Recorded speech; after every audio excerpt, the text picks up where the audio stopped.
In the peaceful gardens of the Jetavana monastery are two disciples of the Buddha, Ananda, a thoughtful and studious monk, and Devadatta, an ambitious and zealous follower. These two are very different people. Ananda tends to the monastery's simple vegetable garden, finding joy in nurturing the plants. Devadatta, in contrast, often engages in heated debates with other monks about the proper interpretation of the Buddha's teachings on renunciation. Ananda participates in the alms round, accepting food offerings from the local villagers with gratitude and humility. Devadatta, however, is seen refusing certain offerings, claiming they are too luxurious for a true renunciant. Inspired by his understanding of the Buddha's teachings, Devadatta decides to give up all his possessions, including his robes and alms bowl. He dramatically announces his decision to the entire Sangha, claiming this act will lead him to true liberation. His fellow monks are shocked, and whispers of both admiration and concern spread through the monastery. While Devadatta's actions cause a stir, Ananda finds himself questioning his own relationship with material things. He spends an afternoon in meditation by the river, reflecting on his attachment to his few possessions, his robes, his alms bowl, and a small statue of the Buddha given to him by his late mother. He feels conflicted, unsure if he should follow Devadatta's example or continue his current path. Devadatta, now without any possessions, finds monastic life increasingly difficult. He struggles to participate in the alms round without a bowl, and the harsh weather affects him without proper robes. Despite these hardships, he stubbornly refuses help from other monks, insisting that his path of extreme renunciation is the correct one. His physical discomfort begins to manifest as irritability and conflict with others.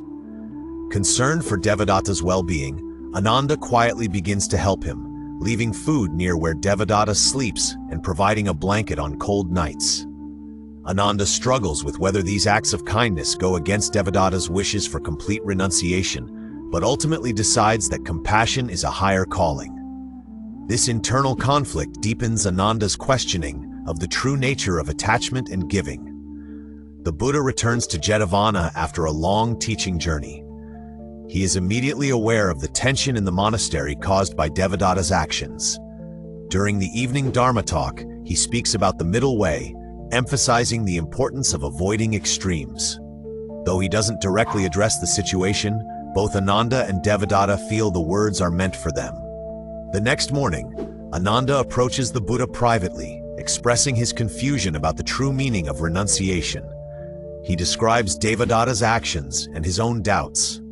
The Buddha listens compassionately but doesn't provide a direct answer, instead encouraging Ananda to look deeper into the nature of attachment itself. Devadatta, hearing of Ananda's meeting with the Buddha, confronts him angrily.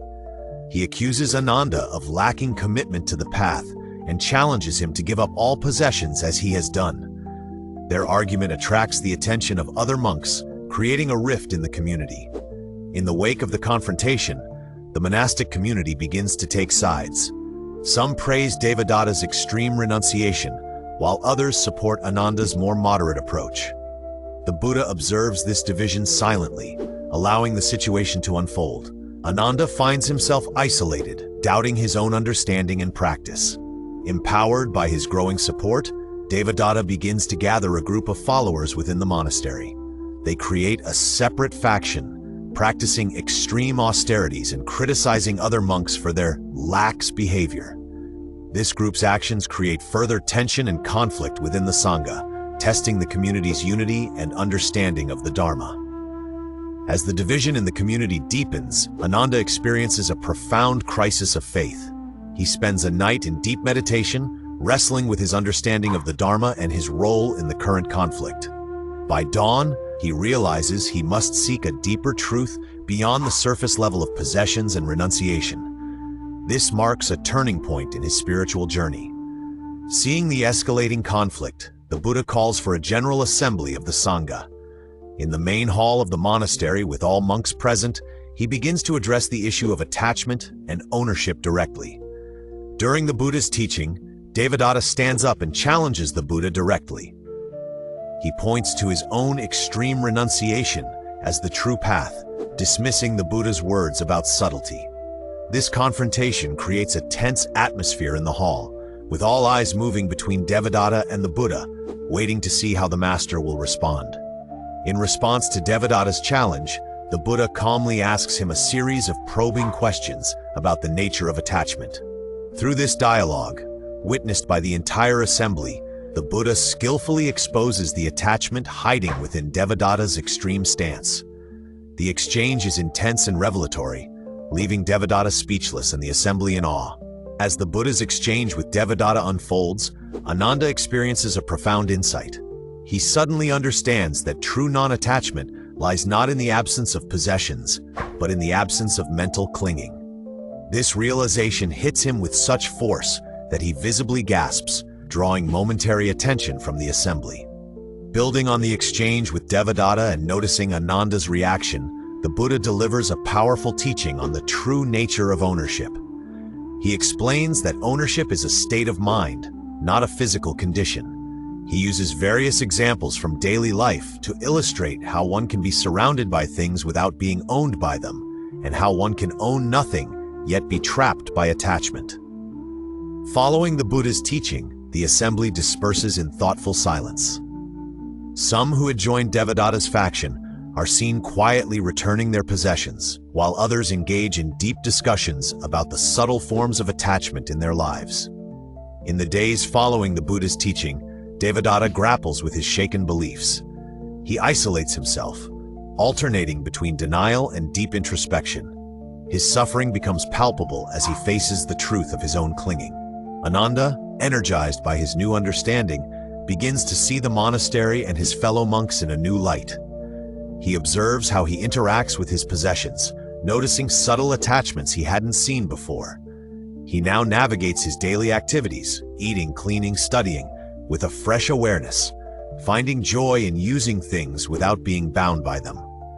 As understanding of the Buddha's teaching spreads, the rifts in the community begin to heal. Former followers of Devadatta are now apologizing to monks they had criticized. Communal projects that bring different factions together are worked on, and open discussions about the challenges of non-attachment in daily life. The monastery gradually returns to harmony, but with a deeper, more nuanced understanding of the practice.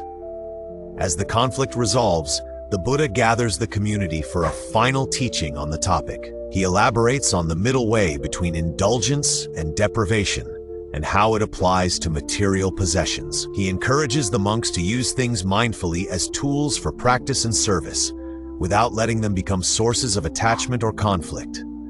The teaching is both practical and profound, tying together all the lessons of the recent events.